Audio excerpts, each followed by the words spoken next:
Hello guys, welcome to my YouTube channel knowledge station. आज मेरे साथ मौजूद है फैसल रसूल भाई। और आप में से बहुत ज़्यादा लोग तो फैसल रसूल भाई को जानते होंगे। पाकिस्तान स्कॉलरशिप लीग के अंदर बहुत ज़्यादा एक्टिव मेंबर हैं और बहुत ज़्यादा पीएचडी की स्कॉलरशिप जो इटली के अंदर आती हैं वो शेयर करते रहते हैं। तो मैं फैसल भाई की तरफ चलूंगा और फैसल भाई से कहूँगा कि वो अपना थोड़ा सा शॉर्ट इंट्रोडक्शन हमारे साथ करवाएं, ताकि जो मैं हमारे चैनल पे नए आने वाले व्यूअर्स हैं उन्हें पता चले कि फैसल भाई यहाँ पर अपनी मतलब एजुकेशन, उनका बैकग्राउंड क्या है और वो अभी यहाँ क्या कर रहे हैं। अ, वालेकुम अस्सलाम फैज़ान, बहुत शुक्रिया। आपने मुझे मौका दिया कि आपके तवज्जो से आपके ऑडियंस से मैं बात करूं।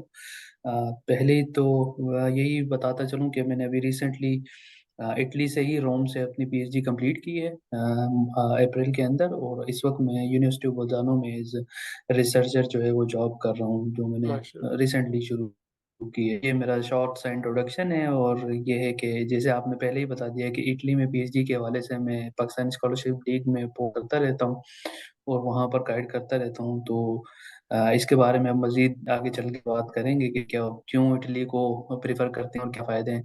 तो बात ये शॉर्ट सा इंट्रोडक्शन थी। बिल्कुल फैसल भाई। अच्छा फैसल भाई, इसके अंदर ना मैं बेसिकली जो अपनी वीडियोस वगैरह बना रहा होता हूँ वो बैचलर्स और मास्टर्स से रिलेटेड बना रहा होता हूँ। लेकिन अभी पिछले कोई 3 दिन से इतने स्टूडेंट्स ने कांटेक्ट किया है जस्ट पीएचडी के हवाले से। बहुत सारे स्टूडेंट्स हैं जो यहाँ पे पीएचडी करना चाह रहे हैं, तो उनका एक सवाल ये होता है कि हम अप्लाई कहाँ पे करें, लिंक कहाँ पर है, और लाइक अपॉर्चुनिटी को सर्च कहाँ पे करें। तो इस हवाले से थोड़ा बताइएगा कि ये कहाँ पर हम इसको सर्च कर सकते हैं, लिंक्स कहाँ पर होती हैं।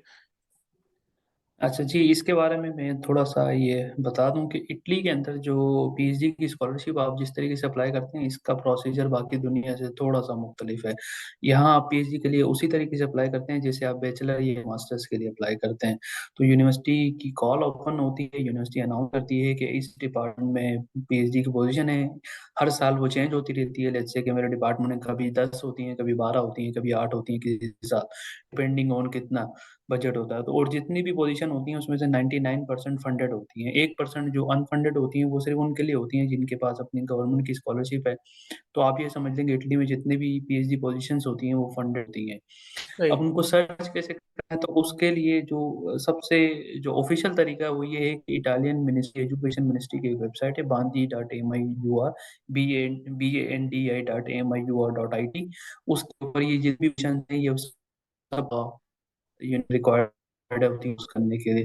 लेकिन वो वेबसाइट थोड़ी सी कॉम्प्लेक्स, वो इटालियन थोड़ा सा क्योंकि गवर्नमेंट वेबसाइट है तो लंबी चौड़ी टेक्स्ट फाइलें हुई हैं। तो हम्म। उसके लिए बेहतर तरीका ये है कि एक तो आप डायरेक्ट कोर्स पे जा सकते हैं। दूसरा तरीका ये है कि मैं भी लेकर पाकिस्तान स्कॉलरशिप स्कॉलरशिप लीग में ये भी पोजीशन सब हैं वो उसमें हैशटैग पीजी इटली को यूज के वहाँ पे पोस्ट करता हूँ। वो मैं डिपार्टमेंट के साथ और उसमें कितनी फीस है, कौन कौन सा डेडलाइन क्या है, पोस्ट करता हूँ। इसके अलावा उसी ही ग्रुप में डॉक्टर जुनैद ने एक पिन पोस्ट भी बनाई हुई है। उसके अंदर जितनी भी यूनिवर्सिटीज की पोजीशन होती है वो भी अपडेट करते हैं। सोर्सेज तो ये हो गई। और चौथी सोर्स स्कॉलरशिप नेटवर्क, जो कि स्कॉलरशिप का ग्रुप है, डॉक्टर वो खुद एक वीकली एक फाइल मेंटेन करते हैं पीडीएफ की, जिसको आमतौर पे हमारे यहाँ लोग रेनफॉल के नाम से जानते हैं। वो उसके वर्जन हर वीक उसका वर्जन अपडेट होता है। तो सही। उसमें भी ये सारे टिप्स के लिए और उनके दिए होते हैं। तो आप कहीं से भी चाहें तो आपको ये इन्फॉर्मेशन मिल सकती है। लेकिन अगर आप देखना चाहें तो मेरा ख्याल है कोई इशू नहीं है जी। बिल्कुल। अच्छा फैसल भाई, इसके अंदर बहुत सारे स्टूडेंट्स ये भी पूछ रहे होते हैं, चलें ये तो एक लिंक वाली साइड हो गई कि हम यहाँ से जाकर अपॉर्चुनिटीज़ को हंट कर सकते हैं। इसके अंदर अब वो जैसे आपने अभी बताया कि बहुत सारी कॉल्स जो है वो इटालियन के अंदर ही होती है, जो इनके ऑफिशियल साइट पर भी है, और इवन जो आप यूनिवर्सिटी के लिंक पे भी जाकर अगर चेक करते हैं तो वो इनकी जो कॉल्स आई हुई होती हैं वो इटालियंस में होती हैं। कुछ यूनिवर्सिटीज़ ने आई गेस इंग्लिश के अंदर भी पब्लिश की हुई होती हैं।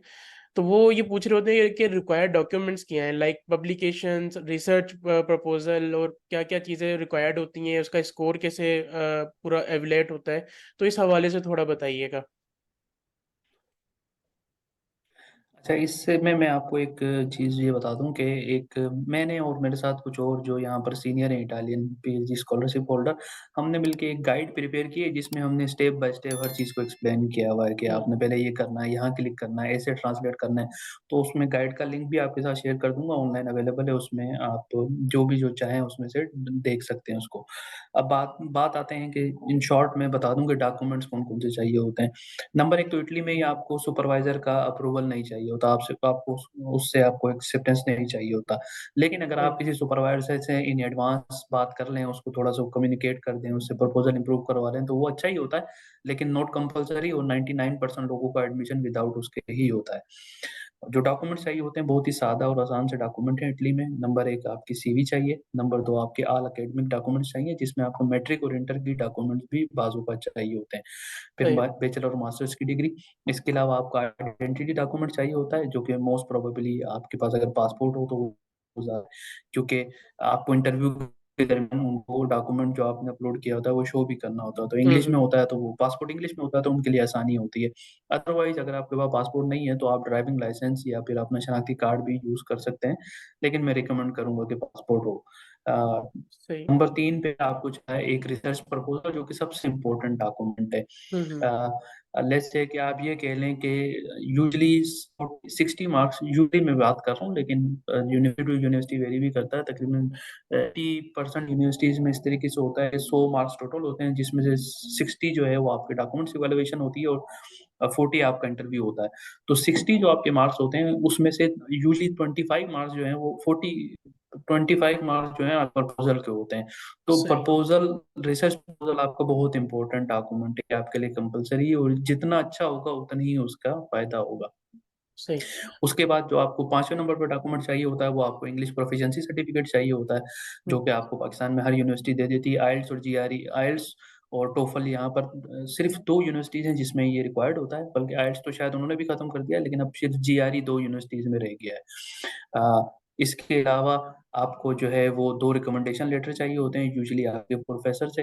पहले तकरीबन अभी तक तकरीबन 60-70% यूनिवर्सिटीज़ आपको यही कहती हैं कि आप साथ ही अपलोड कर दें, लेकिन अब जैसे-जैसे वक़्त गुज़र रहा है तो ज़्यादातर यूनिवर्सिटीज़ ये चाह रही हैं कि वो प्रोफ़ेसर खुद अपलोड करे। तो सही, अगर लेकिन आपको आपको मैं रिकमेंड करूँगा कि आप 2 रिकमेंडेशन लेटर अपने किसी भी सुपरवाइज़र से ले लें और उसको साथ में कर लें। और इसके अलावा अगर आपकी कोई पब्लिकेशन है, तो आपको ज़रूरत है, अगर नहीं है, मतलब मैं बहुत सारे ऐसे स्टूडेंट्स को जानता हूँ जिनकी कोई पब्लिकेशन नहीं है और कोई उनका रिसर्च बैकग्राउंड नहीं है, और वो इटली में पीएचडी कर रहे हैं अच्छे से।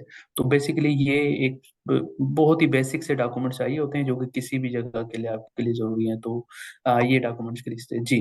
अच्छा फैसल भाई इसके अंदर ये जो पॉइंट स्कोरिंग होती है वो किस चीज़ पर बेस करती है लाइक पब्लिकेशंस पे ज़्यादा बेस कर रही होती है या आपकी ग्रेड्स पर ज़्यादा बेस कर रही होती है? असल में इटली में ना क्राइटेरिया बहुत ज़्यादा जिसको कह लें कि डिफाइंड है, बहुत ही ज़्यादा सिस्टमैटिक है, क्योंकि पूरी इनकी इटालियन मिनिस्ट्री क्योंकि इसकी फंडिंग देती है, तो उन्होंने कोशिश की है कि पूरी इटली का सेम ही हो। तो जैसे मैंने कहा कि 60 में से 25 मार्क्स जो हैं वो आपके रिसर्च प्रपोज़ल के होते हैं। हुँ, अब हुँ, रिसर्च प्रपोज़ल में डेफ़िनिटली आपकी इनोवेटिवनेस और आपका रिसर्च मेथोडोलॉजी आपने कितने अच्छे से डिफाइन की है। फिर इसके अलावा जो पब्लिकेशन के नंबर होते हैं वो बेसिकली सिर्फ 3 नंबर होते हैं मैक्सिमम, यूजुअली मैं बता रहा अच्छा, हूँ, डेफिनिटली एक कुछ यूनिवर्सिटी में। तो अगर आपकी पब्लिकेशन है तो आपको 3 नंबर में से 1, 2, 3 मिल सकते हैं, तो ये होता है। फिर इसके अलावा आपके रिकमेंडेशन लेटर के यूजुअली 6 नंबर होते हैं, तो यूजुअली हमारे स्टूडेंट जो हैं वो अच्छा रिकमेंडेशन लेटर नहीं लिखवाते हैं। तो मैं कई दफ़ा ये ग्रुप पे पोस्ट कर चुका हूँ कि recommendation letter is very important, कि आपकी पब्लिकेशन से ज़्यादा आपके रिकमेंडेशन लेटर के नंबर हैं। तो आप खुद सही, सोच लें कि ये कितना इम्पोर्टेंट है। फिर बिल्कुल, सीवी के आपके तकरीबन 10 नंबर होते हैं। 10 नंबर सीवी के होते हैं, जिसमें आपकी डेफ़िनिटली आपकी सीवी में आपने क्या-क्या काम किया हुआ है, एडिशनल कोर्सेज़ कितने किए हुए हैं, और जो आपके ग्रेड्स और जो इस टाइप के नंबर होते हैं, वो यूजुअली 5 या 6 होते हैं। तो ऐसे कुल मिला के ये तकरीबन 25 वो हो जाते हैं, और बाकी रिमेनिंग 35 इस तरीके से डिवाइड होते हैं। तो सही, सही, इन चीज़ों पे आपको थोड़ा-सा फ़ोकस करना चाहिए। बाकी फिर इंटरव्यू के 40 नंबर होते हैं, वो इंटरव्यू पे डिपेंड करता है सही। उसके ऊपर। जी। अ, अच्छा फैसल भाई इसके अंदर आपने अभी सीवी के से रिलेटेड एक चीज़ बताई कि एडिशनल कुछ आपकी जो कोर्सेज़ हों वो आप अटैच कर सकते हैं लाइक मतलब जो आप जितने भी आप एडिशनली चीज़ें कर रहे होते हैं कोर्सेज़ वगैरह आप वो ऐड करें क्योंकि बहुत सारे लोग होते हैं वो सीवी अपनी सही नहीं बनाते, जस्ट वो अपनी एजुकेशन और जॉब एक्सपीरियंस लगा के छोड़ देते हैं। और या फिर वो अपनी मास्टर्स के साथ आप मतलब ये कह लें कि वो कोर्सेज वगैरह नहीं कर रहे होते, वो बस अपने मास्टर्स के बाद फौरन आगे चीज़ें प्रोसीड करते हैं। तो कोर्सेज वगैरह से रिलेटेड आप तो क्या उसके अंदर मतलब कहेंगे स्टूडेंट्स को? जी, जी, मैं बिल्कुल इसमें आपको डेफ़िनेटली ये कहूँगा, स्पेशली वो स्टूडेंट्स जिनकी रिसर्च पब्लिकेशन नहीं है, उनको ये शो करने के लिए कि वो सीरियस स्टूडेंट हैं, सीरियस कैंडिडेट हैं, उनको ऑनलाइन कोर्सेज़ कोर्सेरा से, एडेक्स से, खान अकेडमी से, जहाँ से भी आप कर सकते हैं, आपको वो कोर्सेज़ वहाँ से अटेंड करने चाहिए। आपके लिए सर्टिफ़िकेट भी लाज़मी नहीं है, इटली में आज तक मैं नहीं जानता कि किसी भी स्टूडेंट से उन्होंने कोई सर्टिफ़िकेट माँगा हो। हम्म। तो लेकिन वो सीवी में अगर आप जब उसको डालते हैं तो वो शो करता है कि ये बंदा सीरियस है। इसके अलावा आप ऑनलाइन वर्कशॉप्स, ऑनलाइन कॉन्फ्रेंसेस को भी अटेंड करें, वो भी आपकी सीवी में पॉजिटिव इम्पैक्ट डालते हैं। वो शो करते हम्म। हैं कि ये बंदा सीरियस है एकेडमिक को लेके, क्योंकि एकेडमिक के लिए एक डिफरेंट टाइप का बंदा चाहिए होता है, एक डिफरेंट प्रोफाइल चाहिए होती है एज़ कम्पेयर टू कंपनीज़ के लिए। तो अगर आपने बिल्कुल। कॉन्फ्रेंसेस अटेंड की होती हैं, सेमिनार्स अटेंड किए होते हैं, कोर्सेज़ किए होते हैं, तो ये मैसेज जाता है कि ये बंदा सीरियस है अपनी हम्म। एजुकेशन को लेके। फिर डेफ़िनेटली अच्छी सीवी बनाना, उसकी फ़ॉर्मेटिंग उसको खूबसूरत लगे, वो पढ़ने में सही हो, उसमें अच्छी आपकी फ़ॉन्ट हो, तस्वीर आपकी अच्छी साफ-सुथरी हो। अक्सर लोगों की मैंने तस्वीर देखी, वो मैट्रिक में जो उन्होंने खिंचाई वही चला रहे हैं। ऐसा ही तो है। तस्वीर आपकी अच्छी रही हो, तस्वीर आपकी रिसेंट हो। इवन मैंने ऐसी भी सीवीज़ देखी हैं कि जिसमें स्टूडेंट्स के अपने ही नाम की स्पेलिंग गलत है। तो बिल्कुल आप ऐसा ही इसकी है। बहुत सारी ऊपर कोई और फ़ॉन्ट है, नीचे कोई और फ़ॉन्ट है, ऊपर ब्लू में लिखा हुआ है, नीचे रेड में लिखा हुआ है। मतलब आप सीवी का टाइम लगता है, 10 मार्क्स होते हैं सीवी के। तो वो बिल्कुल। सिर्फ़ आपकी क्वालिफ़िकेशन नहीं बल्कि उसकी फ़ॉर्मेटिंग भी बहुत मैटर करती है, और क्योंकि वो देखने में अच्छी लगेगी तो ही वो उसको पढ़ेगा। तो ये चीज़ है। बिल्कुल। और और हाँ, एक शायद मैं पहले जी जी। मैंने डॉक्यूमेंट्स की लिस्ट में मैं एक चीज़ पहले बताना भूल गया, शायद मोटिवेशन लेटर भी मोटिवेशन आपको लेटर। चाहिए होता है इसके लिए। जी, एक मोटिवेशन लेटर भी चाहिए सही। होता है। वो भी कुछ लोगों ने इतना शॉर्ट लिखा होता है 200-250 वर्ड्स का, और कुछ लोगों ने जो है उसको 2-2 हज़ार वर्ड्स का लिखा होता है। तो ये अ, जो स्वीट स्पॉट है, जो आइडियल है, वो 500 वर्ड्स के आस-पास होना चाहिए, प्लस माइनस 50, 450 से 550, आपने बहुत ही है तो 600 कर लें। लेकिन 450 से कम ना हो और 600 से ज़्यादा ना हो आइडियली, तो वो ज़्यादा बेहतर रहता है। चले, जी। ये अच्छा हो गया आपने ना ये वाला पॉइंट क्लियर कर दिया, क्योंकि आगे मैं ये पूछने वाला था कि मोटिवेशन लेटर के अंदर, क्योंकि बहुत सारे स्टूडेंट्स के अंदर ये होता है कि 250 वर्ड्स इनफ होते हैं, बस आप 250 वर्ड्स के अंदर खत्म करें। तो ये आपने एक अच्छा वो कर दिया। और सीवी से रिलेटेड भी ये हुआ कि उसके 10 पॉइंट्स हैं, तो कम से कम ये कि स्टूडेंट को उसके ऊपर भी फोकस करना चाहिए। अच्छा, इसके अलावा फैसल भाई एक, तो जैसे आपने भी सीवी के हवाले से बात करी कि अट्रैक्टिव सीवी होनी चाहिए और पूरी आपकी फॉर्मेटिंग अच्छी होनी चाहिए, तो इसी से रिलेटेड मैं आपको आपसे पूछना चाहूँगा कि आप रिसर्च प्रपोजल किस तरीके से लिखें उसको, मतलब किस तरीके से उसको डिज़ाइन करें, क्या उसके अंदर कि एक अट्रैक्टिव रिसर्च प्रपोजल किस तरीके से लिखा जाएगा? देखिए, ये एक रिसर्च प्रपोज़ल लिखना तो एक बहुत बड़ी एक फ़ील्ड है, एक बहुत ही वास्ट है, लेकिन बहुत लंबी डिस्कशन हो जाएगी इस पे। लेकिन मैं हम्म। इन शॉर्ट ये बता दूँ, जो मैं समझता हूँ कि सबसे आसान तरीका है किसी भी अच्छा रिसर्च प्रपोज़ल का टॉपिक ढूँढने का। आजकल तो ख़ैर इटली में भी ज़्यादा जो पोज़ीशंस आ रही हैं, बड़ी टॉपिक डिफ़ाइन ही हो। अभी यहाँ पहले साल पहले तक नहीं आती थी, लेकिन पिछले 2 साल कोविड के बाद से इनके पास यूरोपियन यूनियन की फंडिंग है इटली के पास, तो वो प्रोजेक्ट्स एसोसिएटेड है। तो लेकिन अगर आपने बगैर किसी प्रोजेक्ट वाली पे करना है, अपना प्रपोज़ल देना है, आपको कोई आइडिया नहीं है, तो मैं उसकी रिकमेंड करूँगा कि आप अपनी फ़ील्ड टॉप प्रोफ़ेसर या टॉप यूनिवर्सिटी पर जाएँ और वहाँ पर जाके देखें कि वो टॉप प्रोफ़ेसर या टॉप यूनिवर्सिटी किस टाइप की रिसर्च कर रही है। क्योंकि यू इटली के अलावा ऑलमोस्ट इंडिया में पीएचडी जो कॉल्स होती हैं, उसमें डिफ़ाइन होता है। सही। तो आप यूनिवर्सिटीज़ की वेबसाइट पर जाकर देखें कि कौन से टॉपिक्स के लिए अभी वो बंदे हायर कर रहे हैं, कौन से टॉपिक्स के लिए कॉल है। तो उसमें आप 1 देखें, 2 देखें, 3 देखें, 4 देखें, एक यूनिवर्सिटी में ना समझ में आया, फिर चले जाएँ, तीसरी पे चले जाएँ, तो आपको 4 यूनिवर्सिटी में जब आप 20-25 देखेंगे तो आपको एक रफ़ आइडिया हो जाएगा कि इस तरफ काम कर रहे हैं, वो इस पे फ़ोकस कर रहे हैं, तो डेफ़िनेटली बाद में भी सब उसी तरफ जाएँगे। तो उससे आपको एक रफ़ आइडिया हो जाएगा, फिर उसके बाद आप उसको मूव करें, उस पे अपना को डिफ़ाइन करें, जो कि आप बाद में ज़ाहिर-सी बात है उस पे थोड़ी-सी आपको करनी पड़ेगी। मैं बार-बार ये कहता हूँ कि आप खुद पढ़ें, किसी से पढ़वाएँ, अपने टीचर को कोशिश करें, उसको इन लोगों ने पढ़ाओ, उसमें ग्रामर की मिस्टेक ना हो, और at the end of the proposal आप एक छोड़ दें कि इटली में जो पीएचडी 3 साल की है, तो 3 साल की आप टाइमलाइन उसमें हल्की सी, एक पहले साल कोर्स वर्क करूंगी, महीने पे रिसर्च करूंगा कि आप दो इन्फॉर्मेशन दे दें तो इससे लगता है कि ये वाकई सीरियस है और उसको पता है कि व्हाट इज टॉकिंग अबाउट। और एक चीज इसमें हमेशा अपने जहन में रखें जो कि इम्पोर्टेंट होती है, वो लिमिटेशंस आपको अपने प्रपोजल की पता हो कि अपने रिसर्च की या क्या डिफिकल्टीज हो सकती हैं, क्योंकि अक्सर आप रिव्यू में भी पूछा जाता है, प्रपोजल में भी अगर आप उसको ऐड कर दें तो ये अच्छा होगा। प्रोजेक्ट पर काम करते हो मुझे डिफिकल्टीज होंगी या क्या प्रॉब्लम्स आ सकती है। सही। बाकी यूट्यूब पर सैकड़ों वीडियोस मौजूद हैं, आप वो देख लें। ग्रुप में भी पोस्ट मौजूद हैं कि कैसे प्रपोजल लिखते हैं, क्या क्या उसके इम्पोर्टेंट पॉइंट्स हैं।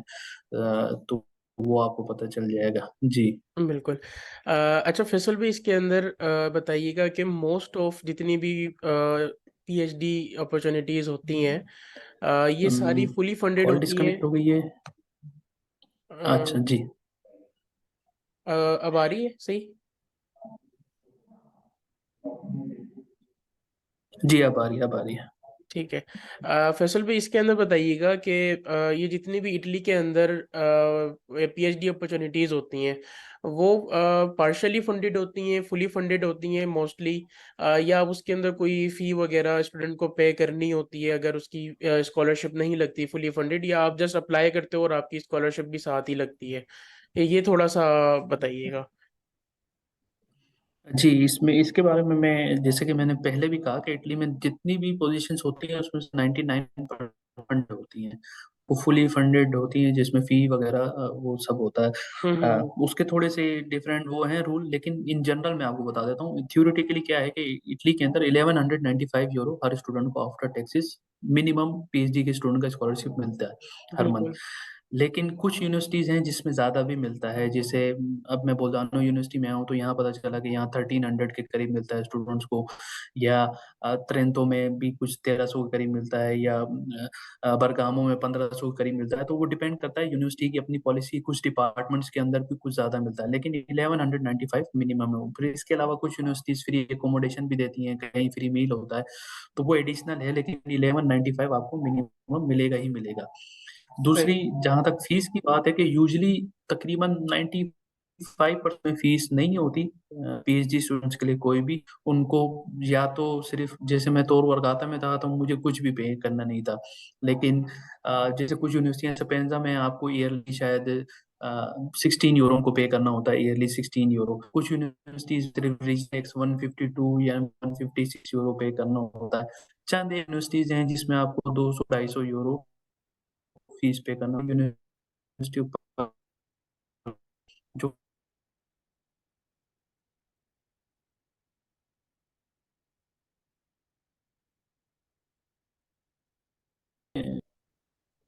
तो उसमें शायद फीस ज्यादा है, उसमें शायद 3000 यूरो है साल की, लेकिन वो प्राइवेट यूनिवर्सिटी है इस वजह से इस अदरवाइज मैक्सिमम 600 यूरो, मतलब मेजोरिटी केसेस में आपको विद इन 200 यूरो आपने साल का देना होता है। तो ये सही। फीस होती है और ये स्कॉलरशिप होती है।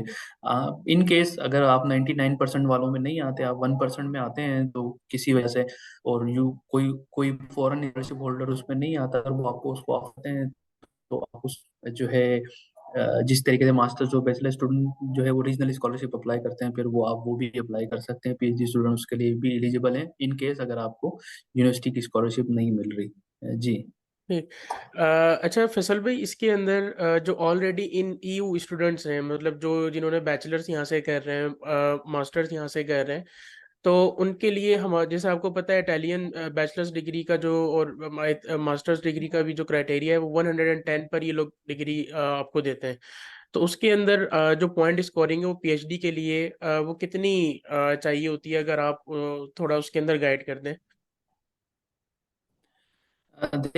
देखें, रिक्वायरमेंट भी नहीं है, ऑफिशियली कोई रिक्वायरमेंट नहीं है मिनिमम सही। की इटली के अंदर।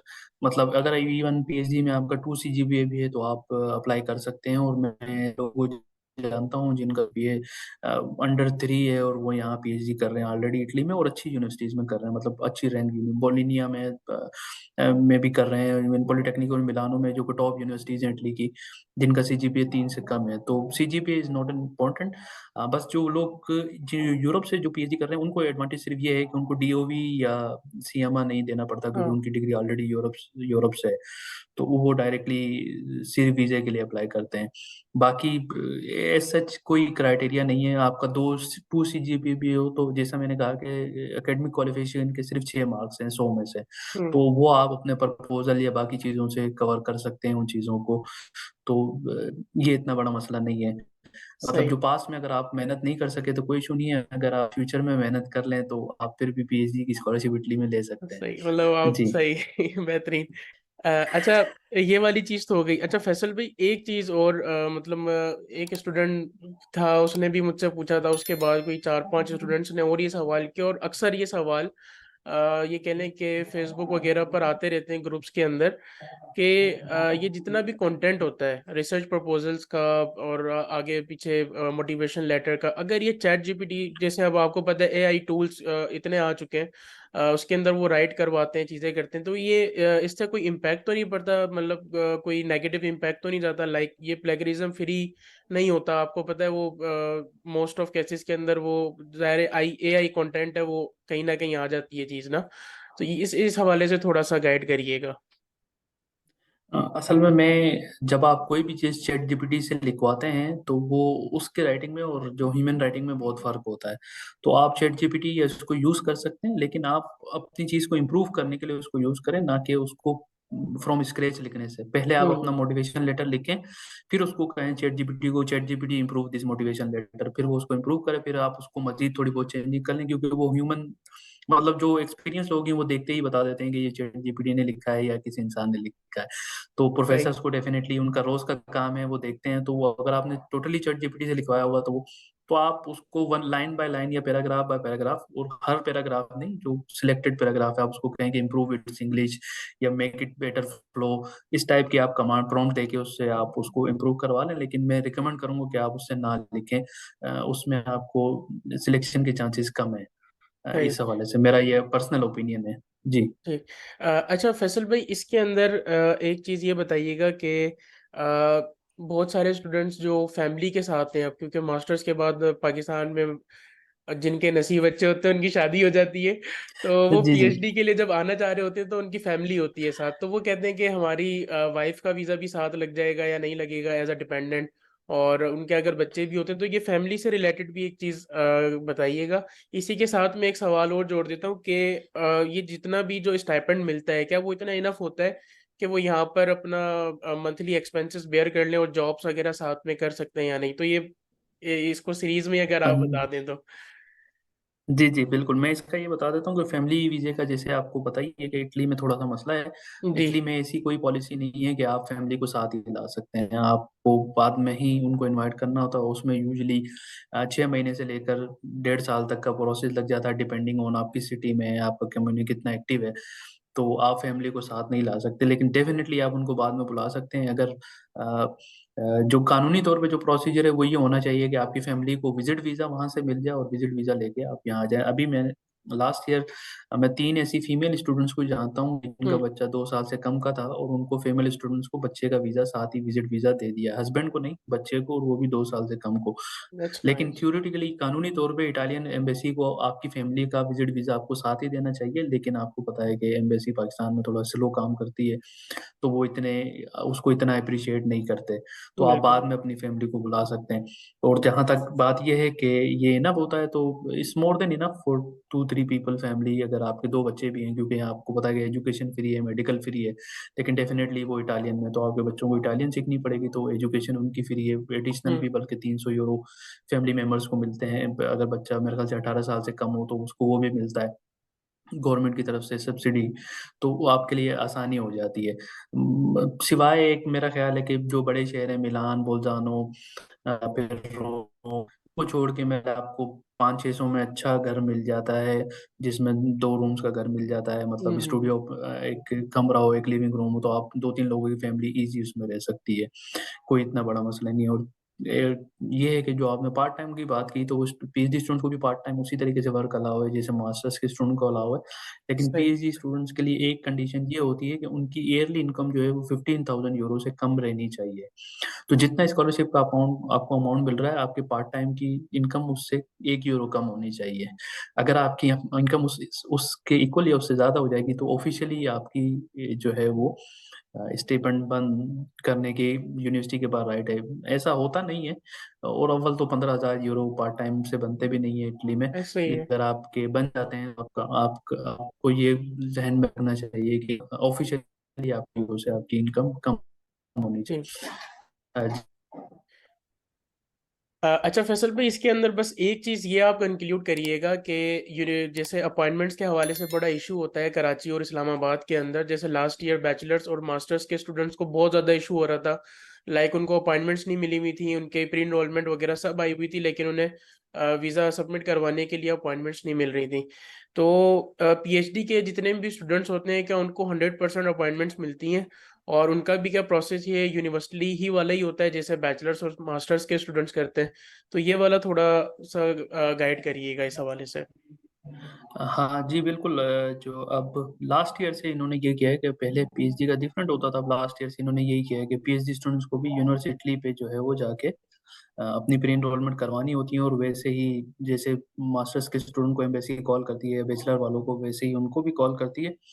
लेकिन जो मेजॉरिटी पीएचडी स्टूडेंट्स को अपॉइंटमेंट मिलना शुरू होती है वो जनवरी के बाद से होती है। पहले एम्बेसी, क्योंकि लास्ट ईयर जो उनकी पॉलिसी थी कि दिसंबर तक बैचलर और मास्टर्स वालों को दे रहे थे, फिर उसके बाद पीएचडी वालों को देना शुरू की थी। लेकिन सही। ऐसा कोई एक भी पीएचडी स्टूडेंट नहीं है जिसको मैं जानता हूँ कि जिसको अपॉइंटमेंट ना मिली हो लास्ट ईयर से अभी। ऑलमोस्ट जिनका पिछले साल था उनको लेट मिली है, जल्दी मिली है, लेकिन सबको मिल गई है। और दूसरी एक बात मैं ये ऐड कर दूं कि पीएचडी स्टूडेंट जितने भी हैं 100% वीजा सक्सेस रेट है। मतलब मैं किसी एक भी पीएचडी स्टूडेंट को नहीं जानता पिछले 3 सालों में जिसका वीजा रिजेक्ट हुआ हो।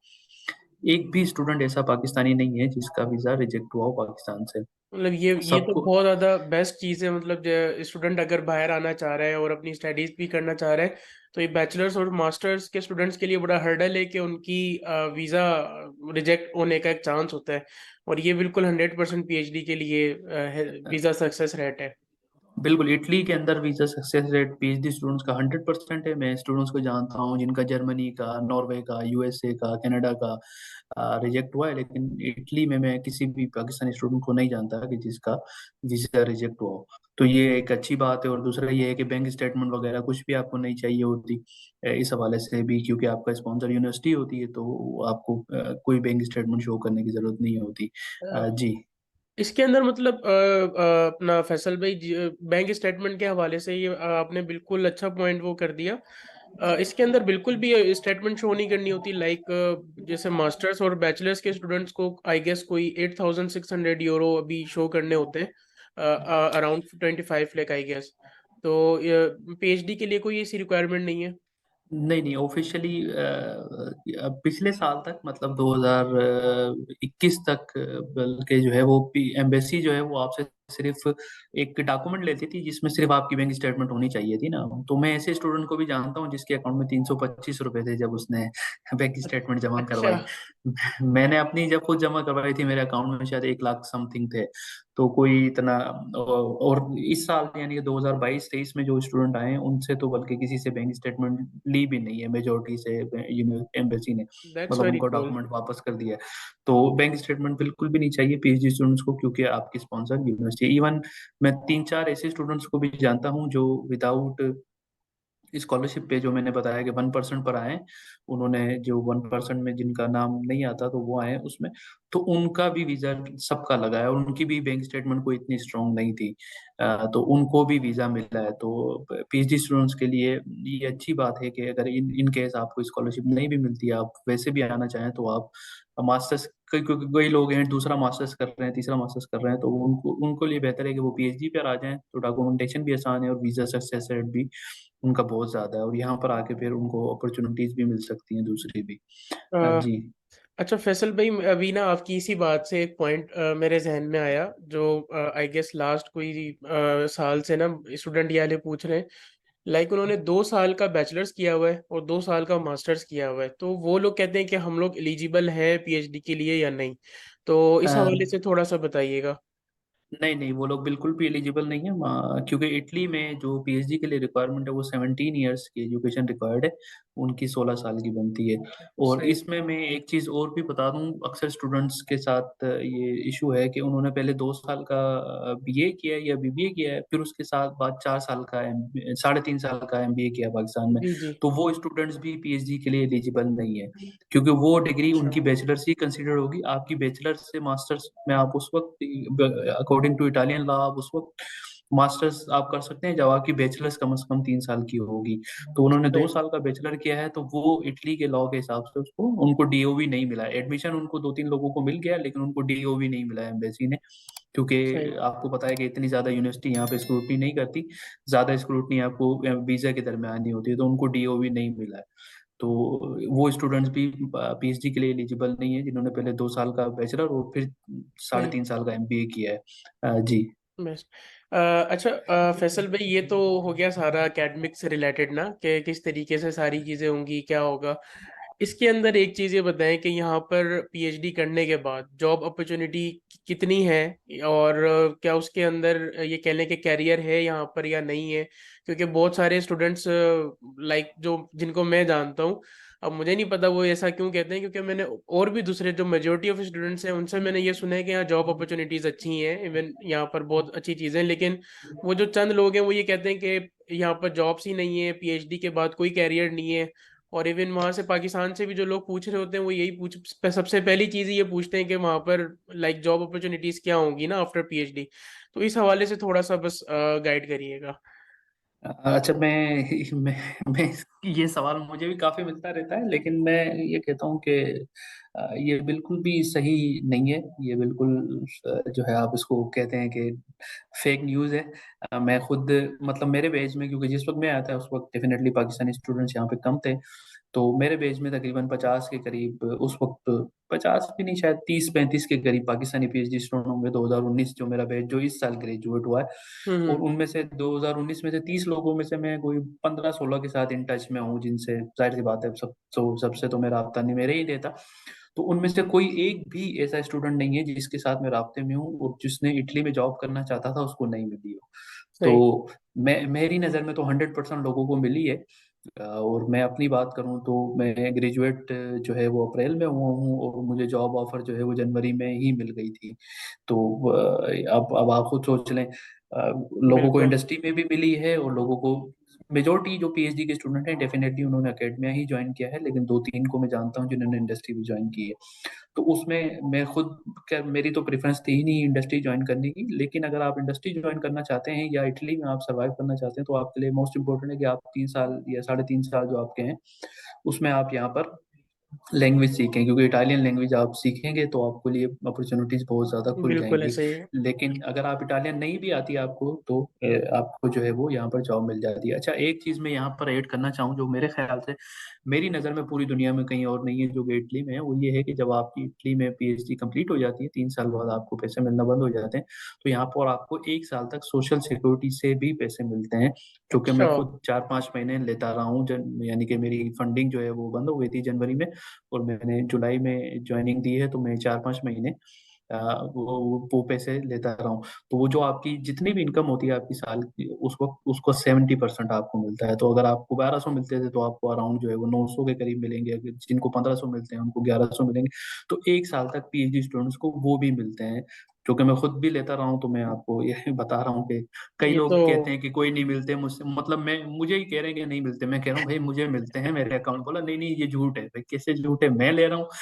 तो बोला नहीं, आप लकी होंगे, आप तो इसलिए दे रहे हैं। भाई मैं, मेरा कोई रिश्तेदार तो नहीं है एम्स में। तो अगर आप प्रॉपर डॉक्यूमेंट जो उसके हैं, आप प्रॉपर डॉक्यूमेंट्स आप उसके साथ अटैच करें, तो ये मेरे ख्याल से पूरी दुनिया में कहीं भी, एटलीस्ट मैं नहीं जानता जहाँ इस टाइप की सहूलत गवर्नमेंट की तरफ से है। और नहीं नहीं, वैसे बिल्कुल। यूजुअली तो 1 साल तक आपको वो भी मिल सकते हैं। तो ये अच्छा खासा पीरियड है, 1 साल में आप आराम से जॉब ढूंढ सकते हैं, या इटली में रह के भी और पूरे यूरोप में कहीं पर भी। बाकी वो तो आपको पता है कि चरका दी लवोर होगा, वीजा भी मिलता बिल्कुल। है 1 साल के लिए, तो वो सारी चीजें होती हैं। तो मेरा नहीं ख्याल कि जॉब के हवाले से इतना बड़ा मसला है, बस ये है कि लैंग्वेज पे थोड़ा सा फोकस होना चाहिए, हल्की फुल्की आपको इटालियन आनी चाहिए, एटलीस्ट A2 सही। लेवल या B1 लेवल, तो जो कि अगर आप चाहें तो इजीली कर सकते हैं। जी। अच्छा फैसल भाई, फीमेल स्टूडेंट्स के लिए एक क्वेश्चन था वो जो पूछती हैं कि बाहर आने के बाद लाइक पीएचडी के लिए अगर वो आ रहे हैं या मास्टर्स के लिए, कि इटली का एनवायरनमेंट कैसा है और वहाँ पर सरवाइव कर सकते हैं नहीं कर सकते क्या चीज़ें, तो थोड़ा सा इस पर भी बताइएगा। जी, जी, Italy basically Italy one of the safest countries in the world है, स्पेशली अगर हम पाकिस्तान से कंपेयर कर रहे हैं तो फिर तो बहुत ही ज़्यादा सेफ है। और इटली की अच्छी बात ये है कि as compared to some other European countries जो कि बहुत ज़्यादा सेफ हैं, जैसे लिथुआनिया है, लातविया है, एस्टोनिया है, ये इटली से बहुत ज़्यादा सेफ है, लेकिन वहाँ पर इस्लामोफोबिया थोड़ा-सा ज़्यादा है उन कंट्रीज में बिल्कुल। As compared to Italy. मेरा ख्याल से मैंने अपने ऑलमोस्ट 4 सालों में कभी इस्लामोफोबिया को फेस नहीं किया। डेफ़िनेटली आपको पता है कि हर जगह ही थोड़ा बहुत तो रेसिज़्म होता है। इवन हम अगर बिल्कुल। पाकिस्तान में ही अगर हों, तो मैं सिंध में रहता हूँ, तो अगर हमारे यहाँ कोई पठान या केपीके से आता है, तो हम उसको पठान कहते हैं। हम उसको हम सही उसका है। नाम से ज़्यादा तो हम पहले देखते हैं कि वो पठान है, तो ये इश्यू होता है। तो ये थोड़ा बहुत तो चलता ही है, रेसिज़्म ये इंसानी नेचर है। बाकी ये है कि आप इतना बड़ा इसका नहीं है। और जो है अपना जहाँ तक फीमेल स्टूडेंट का ताल्लुक है, यहाँ पर जगह-जगह मॉस्क अवेलेबल है, जगह-जगह आपको हलाल फूड मिल जाता है। ऑलमोस्ट इटली का कोई ऐसा शहर नहीं है जहाँ पे हलाल फूड ना मिलता हो। बिल्कुल। तो फीमेल के लिए बहुत सेफ है। कोई मैं यहाँ स्टूडेंट्स को भी जानता हूँ जो कि स्कार्फ पहनती हैं, इवन कुछ स्टूडेंट को जानता हूँ जो कि नकाब भी करती हैं और बुर्का भी पहनती हैं, और उनसे भी मैंने उनसे पूछा है। डेफ़िनेटली लोग गौर से देखते हैं कि यार ये उन्होंने नहीं देखा होता फर्स्ट टाइम, तो वो देखते हैं कि ये क्या है, लेकिन कभी किसी को हरास नहीं किया सिर्फ़ इस वजह से कि उन्होंने स्कार्फ पहना हुआ है या उनको वो। बिल्कुल। बाकी सेफ्टी बहुत ज़्यादा इटली में। आप रात को 12, 1, 2 बजे भी निकलें तो आपको कोई इस तरीके का डर नहीं है कि आपको कोई हरास करेगा या आपको कोई नुकसान पहुँचाएगा। बाकी छोटी-मोटी चीज़ें तो आपको पता है, इंसिडेंट कभी-कभी हो जाते हैं जो कि बहुत ही आप कह लें कि रेयर, कोई सालों में 1 आधा, और अगर आप बहुत ही अनकेयरफुल हों तो आपके साथ हो सकता है। हम्म। अदरवाइज़ इटली बहुत सेफ है, मेल और फीमेल दोनों के लिए ही। जी। अच्छा फैसल भाई, इसके अंदर एक चीज ये है कि बहुत ज्यादा स्टूडेंट्स जो पाकिस्तान में जॉब पर्सन्स होते हैं, या ये कह लें कि जिन्होंने जिनका स्टडी गैप बहुत ज्यादा हो जाता है, तो वो कहते हैं कि यार अब ना हमसे ये रिसर्च वगैरह नहीं होती, पीएचडी के लिए भी और बैचलर्स मास्टर्स के लिए भी, कि यार अब हम साइट्स पे जाएं और इस तरीके से सर्च करें, चीजें देखें और उसके बाद अप्लाई करें। तो हम लोग तो ज़ाहिर है, जैसे आप इंकरेज करते हैं सारे स्टूडेंट्स को, हम लोग भी कर रहे होते हैं कि यार आप लोग इंडिविजुअली खुद जाओ, सर्च करो, बहुत ज़्यादा इजी मेथड है, कोई इतना लेंदी नहीं है। इस सारे स्टेप्स इवन साइट्स पे पड़े हुए हैं, जस्ट आपने फॉलो करने हैं। लेकिन बिसाइड इसके वो फिर भी इस बात पे जोर दे रहे होते हैं कि यार कोई कंसल्टेंट के पास हम चले जाएं या चीज़ें कर लें, तो इस हवाले से थोड़ा सा बस आप बताइएगा। असल में मेरी इसके हवाले से मेरी ओपिनियन ये है कि आपको वैसे कंसल्टेंट के पास पॉइंट ब्लैंक नहीं जाना चाहिए। आजकल तो आपको पता है कि हर चीज़ यूट्यूब पे मौजूद है, आप अपना टाइम लगाएँ, आप उसको रिसर्च करें, उसमें मिल जाता है। लेकिन इन केस आपके पास इतना टाइम नहीं है, आप थोड़ी प्रॉब्लम में हैं, मतलब आप इतना ज़्यादा टाइम नहीं लगा सकते हम्म। कि आप इंटरनेट पे इतना ज़्यादा सर्च करें, तो मैं आपको इसमें मुख्तलिफ लोग हैं, जैसे अब मैं ज़्यादा को तो नहीं जानता, लेकिन मोहसिन तारिक वो भी यूट्यूबर हैं। अगर आप उनको सर्च करेंगे तो वो बिल्कुल। मेरे दोस्त भी हैं बहुत अच्छे। तो उन्होंने एक रिसेंटली एक सर्विस शुरू की है ऐसे ही लोगों के लिए कि वो आपको वन ऑन वन कंसल्टेंट देते हैं कि आपकी सीवी को रिव्यू करके आपको वन ऑन वन बताते हैं। वो आपको आप उनको बताएँगे मैं इस टाइप की स्कॉलरशिप पे चाहता हूँ, तो वो आपको शॉर्ट लिस्ट करके देंगे, लेकिन आपने अप्लाई या उसके लिए डॉक्यूमेंट्स आपने खुद ही बनाने, वो आपको उसमें हेल्प करेंगे। सही। उससे मैं इस चीज़ को इसलिए प्रेफ़र करता हूँ कि अगर आपने उसमें खुद मेहनत नहीं की, तो जब आप यहाँ पर आते हैं, तो फिर यहाँ पर बड़ी कॉम्पिटिटिव एनवायरनमेंट है। पूरी दुनिया से स्टूडेंट आए होते हैं, स्पेशली पीएचडी में। तो अगर आपने उसके लिए मेहनत नहीं की या आपका बैकग्राउंड उस पे आपने नहीं बनाया, तो जब आप यहाँ आएँगे तो फिर आप उसमें सक्सीड नहीं हो सकेंगे। फिर यहाँ पर आप परेशान होंगे, प्रोफ़ेसर आपसे एक्सपेक्ट करेगा कि भई प्रपोज़ल में तो इसने बहुत अच्छा लिखा है और अब इसको कुछ भी नहीं आता, तो फिर वो आपको बिल्कुल। 6 महीने बाद कहेगा कि भई आप अपने घर जाएँ, आप तो समझ नहीं आ रहा। तो आप आप किसी से हेल्प ले लें, असिस्टेंस ले लें, फाइवर पे चले जाएँ, अगर आपका मोटिवेशन लेटर आपको नहीं लिखना आ रहा, आप फाइवर पे किसी से लिखवा लें, लेकिन आप उसको बेसिक कंटेंट उसको खुद दें, आप स्टेप बाय स्टेप उसमें हर वक़्त इन्वॉल्व रहें अपने प्रोसेस में। बाकी ये कि हायर किसी एक कंसल्टेंट को आपने 2,50,000 1 लाख दे दिया और कहा कि मेरे बिहाफ़ पे आप अप्लाई कर दो, हम्म। मैं उसको कभी भी रिकमेंड नहीं करूँगा, मतलब इस हवाले से कि क्योंकि फिर जब आप यहाँ आएँगे तो फिर आप परेशानी में होंगे। तो बिल्कुल बेहतर ऐसे ये ही है है। कि आप पाकिस्तान से थोड़ी-सी मेहनत करके आएँ ताकि आपको यहाँ पर हर चीज़ का पता हो कि किस तरीके से करना है। जी। एग्जैक्टली जब ज़ाहिर है स्टूडेंट पूरा प्रोसेस से गुजरेगा तो यहाँ पर आके जैसे आपने कहा कॉम्पिटिटिव वर्ल्ड है ये पूरा ना, आप यहाँ पर आओगे आपको नहीं पता होगा चीज़ें, तो बड़ा यहाँ पे फिर प्रॉब्लम होती है स्टूडेंट्स के लिए। तो ये बड़ा एक अच्छा पॉइंट है। तो सही, कोई आखिर में कोई एडवाइस आप स्टूडेंट्स को करना चाह रहे हो कि लाइक बहुत सारे स्टूडेंट्स होते हैं वो बेचारे डिसहार्ट हो जाते हैं, नहीं अप्लाई कर रहे होते, या उनसे ये कह लें कि उस तरीके की मेहनत नहीं हो रही होती, वो नहीं बना रहे होते अपनी चीज़ डॉक्यूमेंट्स के अंदर नहीं कर रहे होते, तो इस हवाले से कोई ओवरऑल जनरल कोई अगर आप देना चाहें गाइड स्टूडेंट को कोई टिप देना चाहें तो उस हवाले से बस थोड़ा। जी, मैं स्टूडेंट्स को यही कहना चाहूँगा कि जो लोग भी कोशिश कर रहे हैं दुनिया किसी भी स्टेज पे अपनी ज़िंदगी के, कि there is no success to shortcut. तो आपने अगर सक्सेसफुल होना है तो आपको उसके लिए मेहनत करनी पड़ेगी। अब बाज़ औक़ात ऐसा होता है कि कुछ लोग लगे होते हैं, उनकी पहली ही अटेम्प्ट में उनको स्कॉलरशिप मिल जाती है, लेकिन उन लोगों ने कहीं और मेहनत की होती है। मेबी उनका हम्म। बैचलर्स बहुत अच्छा हो, मेबी उन्होंने प्रपोज़ल बहुत अच्छा लिखा हो, मेबी उसने अपनी माँ की इतनी ज़्यादा खिदमत की हो कि उसकी माँ की दुआ हो, मतलब लेकिन उसने कहीं न कहीं मेहनत की भी है। एग्जैक्टली। तो क्योंकि अल्लाह का निज़ाम है, अल्लाह सिस्टम से ही चलता है, मतलब अल्लाह तो नाइंसाफ़ नहीं है ना, अल्लाह उस आपको आपकी मेहनत का बदला देता है। तो बेशक। आप मेहनत करेंगे, आपको उसका फल मिलेगा।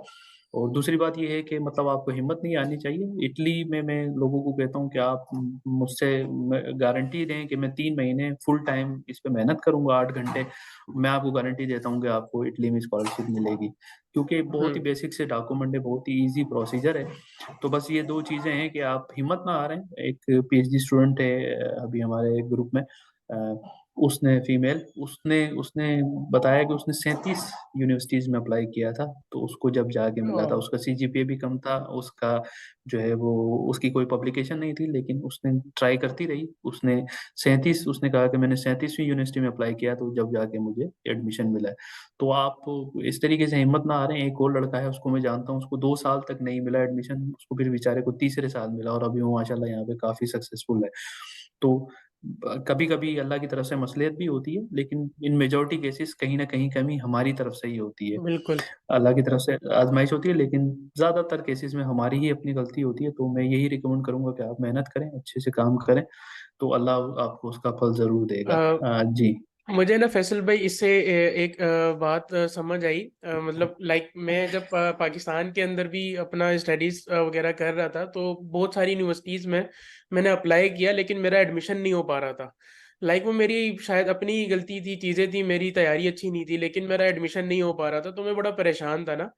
तो मेरे भाई हैं फाइज भाई ना, तो उन्होंने मुझे ये कहा कि बिठाकर एक दफ़ा कि यार फैज़ान जब तुम्हें ये लगे ना कि कुछ हो रहा है, मतलब तुम्हें कोई रगड़ा लग रहा है, तुम्हें तकलीफ हो रही है थोड़ी ना, तो समझ जाना कि अब तुम्हारे साथ ना कुछ अच्छा हो जाएगा, लाइक तुम्हें कुछ ना कुछ मिल जाएगा क्योंकि तुम कुछ ना कुछ कर रहे हो, अल्लाह ताला तुम्हें फिर उसका सिला दे देगा। तो अभी आपकी बात से ना बिल्कुल, बिल्कुल वो कनेक्टिविटी हुई कि बिल्कुल आप जब कुछ कर रहे होते हैं ना, कुछ मेहनत कर रहे होते हैं, तो अल्लाह ताला उसका सिला ज़रूर देता है आपको, वो बिल छोड़ता नहीं है फिर। बिल्कुल, एग्ज़ैक्टली, मतलब अल्लाह से ज़्यादा तो इंसाफ़ पसंद कोई भी नहीं है ना, अगर बेशक हम कहें कि बेशक। और अल्लाह कैसे किसी की मेहनत ज़ाया कर सकता है। तो होता है बाज़ औक़ात आप पे आज़माइश होती है अल्लाह की तरफ से, वो भी बल्कि आपके लिए एक अच्छी बात है कि अल्लाह आपको आज़मा रहा है, तो वो आपका हम्म। सब्र बढ़ा रहा है। लेकिन इन मेजॉरिटी केसेज़ ऐसे ही होता है कि हमारी तरफ से कोई कमी होती है। आप ये कह लें कि 80-90% केसेज़ में हमारी ही कोई कमी होती है। बेशक तो आप बेशक। उसको बेहतर करें। और एक ये बात है कि आप जितनी लोगों के लिए आसानियाँ पैदा करेंगे, अल्लाह आपके लिए उतनी ही आसानियाँ पैदा करेगा। तो जहाँ आप किसी की हेल्प कर सकते हैं, आप लोगों की हेल्प करें, इंशाल्लाह आपको अल्लाह आपकी हेल्प करेगा उसके बदले में। आप लोगों से उसकी उम्मीद ना रखें। जी, बिल्कुल। बहुत बहुत शुक्रिया फैसल भाई, आपने अपना कीमती टाइम दिया और बहुत ज़्यादा स्टूडेंट्स इससे मुफीद भी होंगे इंशाल्लाह ताला। और आखिर में इंशाल्लाह। दोबारा आपका बहुत ज़्यादा शुक्रिया कि आपने अपना कीमती वक्त निकाला।